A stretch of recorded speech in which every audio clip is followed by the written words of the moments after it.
Your Holiness, distinguished guests, ladies and gentlemen, today we've discussed how to solve the problem of climate change, and we come at the end of a whole day's work. What is the way forward? How do we ignite? How do we inspire when we return to our various capacities, whether in public or in a private sector? I come from a country that is just a 0.3% emitter in the world. And yet, we are one of the most vulnerable nations in the world, as you've seen and you've heard and you've witnessed through Typhoon Haiyan in November of 2013. And we are eternally grateful for the compassion, the sympathy, and all the help generated from all over the world. But until we have taken it upon ourselves that the key to climate change adaptation and mitigation lies in each and every individual's effort to be part of the solution, then the greatest challenge we will have to fight to combat the warming of our climate and its effects is our own apathy and our own indifference.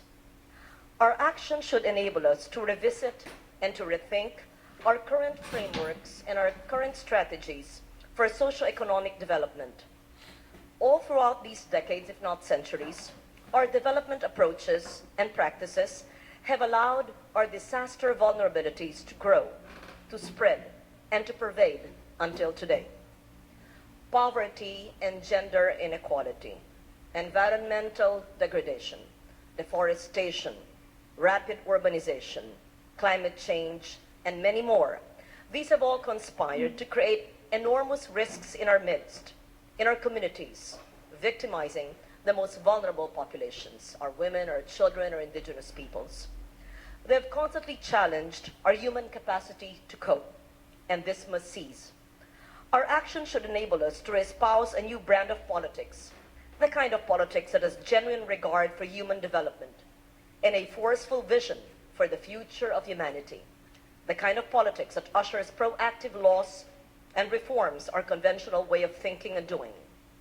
Our action should enable us to institutionalize a new brand of governance, the kind of governance that ensures risk reduction laws are passed and implemented that creates a necessary enabling environment to translate sustainable development strategies into practical and measurable gains, the kind of governance that translates political commitment into real action and results for the people at national and local levels.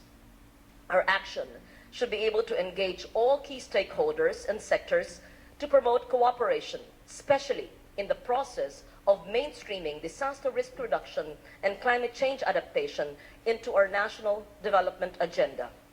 Our action should be able to promote risk awareness in communities and to increase national commitment and investment in disaster risk reduction and climate change adaptation for a safer and more sustainable future for all.